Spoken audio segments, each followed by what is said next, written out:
Hey everybody, it's Wednesday, June or July 8th.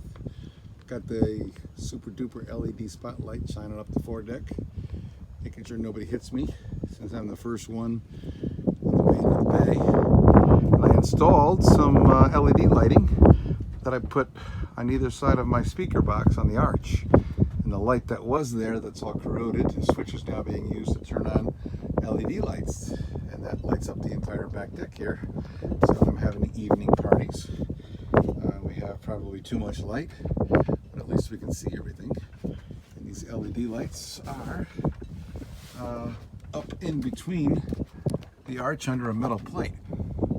As you can see, they do pretty good there.